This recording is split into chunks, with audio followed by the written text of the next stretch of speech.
Hey, sister, welcome back to the Step Up series. We are continuing in the officer elections, officer transition series by moving away from why you're applying for an officer position into how to process the results and what leadership looks like more holistically in your sorority journey. So last week, we spent a lot of time talking about the why. Why are you applying for this position? Showing up fully in the ways that you want to present yourself, knowing your why. That's how we started the series. And then we talked about end of last week, the dangers of campaigning, right? Maybe why we should prevent really putting ourselves on a pedestal as the ideal candidate for this role, still being confident in that, but also guarding the sanctity of sisterhood and how to support other individuals. At this point in the process, I'm assuming you have already submitted your interest, if that's fulfilling an application or putting your name in the hat or interviewing, whatever your process looks like for your organization, maybe some of those steps have already been taken. So this week, we're going to talk about, regardless of the outcome of elections, whenever they may happen, how you can be a leader. Today, we're talking about titleless leadership. And I just want you to think with me for a second, what comes to mind when you hear the phrase titleless leader? Now, you might have had these conversations in your organization before, in your community.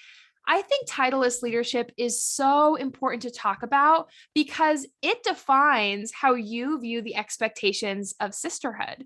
It defines how you look at the ideal membership experience by the way that you show up. The way you live in your chapter represents for the individuals around you what you think is most important and where the greatest value comes from in your sorority journey.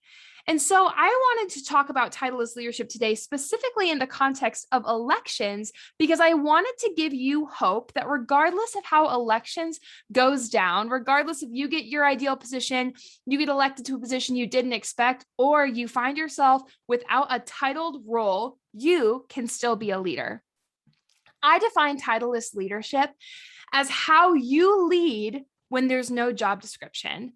How do you show up in the chapter when there aren't clear-cut expectations of you, right? We have expectations of our chapter president. We expect her to show up to every single chapter meeting and most of the events, right? We expect the social chair to not just be at the social functions that we host, but those that we partner with other organizations, right? We expect the vice president of philanthropy to host the most well thought out service-oriented or philanthropic fundraiser for our organization.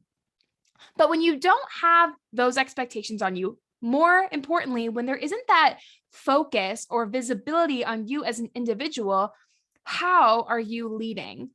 Because it is just as important to have strong leaders, strong individuals orchestrating the entire event as it is to have strong members showing up in alignment for the direction that the officers are leading. That is a form of leadership.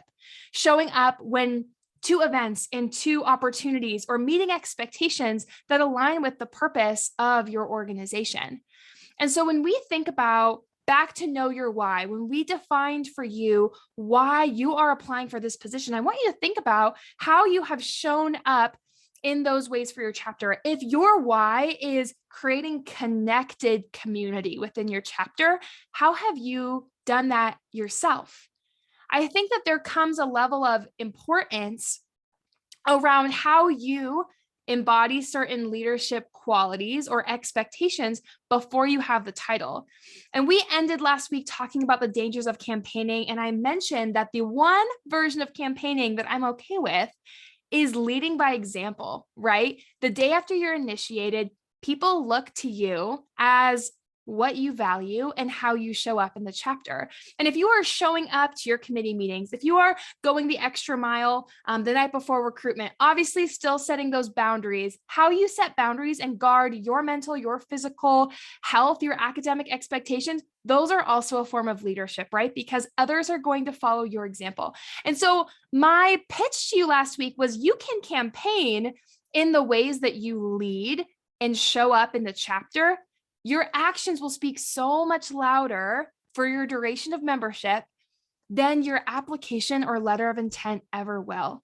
And I think that also plays into how important it is to know your why, because at the end of the day, when you are living your best chapter membership experience, your why should fuel your interest in showing up for those committees or living in the house.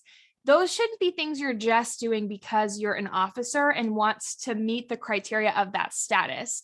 Your future officer term will be so much more fruitful and meaningful when you have a general or natural desire to fulfill those responsibilities as they stand. And when I think about how the outcome of elections might go for you, whether you get your ideal role or maybe one you aren't so jazzed about, I think that the way that you navigate that elections process also models to other sisters that it's okay for elections not to go their way. You have tremendously more influence in your chapter than you could ever grasp. Women are looking up to you, they respect you, and they want to see how you process being put out there, being vulnerable, and how it happens when it doesn't go your way. Now, if you're thinking back over your membership experience and you notice seasons where you were like, man, I really wasn't embodying the ideal membership experience that I wanted to, right? Titleless leadership doesn't come without failure sometimes, right? Leadership doesn't come without failure. Any sort of position of influence means that we're put under pressure sometimes and have to make hard decisions. And sometimes we make the wrong decisions. But I think the other layer of leadership includes how we resolve those discrepancies between the membership experience we want and the membership experience that we have demonstrated to be important, right? When there's a difference between the two, we have the opportunity to reconcile that, to ask for forgiveness. If that's going through the standards process or reaching out to a sister and saying, hey, this is not the way that I wanted to treat you or interact with you. That's going to an officer and saying, hey, I should have been there for you. I'm sorry. And recognizing that you are allowed to make mistakes and communicating that also sets another layer of an example to members who are looking up to you, maybe younger, maybe older, that they're allowed to fail. And maybe that will encourage them in actually accepting a nomination or going for a position that they weren't sure about, or at the very least, living the ideal membership experience, even if it puts them in a vulnerable position, if it's outside the grain or different than the way most of your chapter is living. You are able to embody for them the benefits of living into that ideal membership experience. And regardless of you holding a title or not, you can continue to model this intended membership experience. So I hope this gives you hope that you have influence regardless of your title, and should encourage you as you go through the elections process, knowing that no matter what happens, you can carry your passion and your purpose in your chapter into your membership experience, regardless of the title you hold or the officer position you are or are not elected into.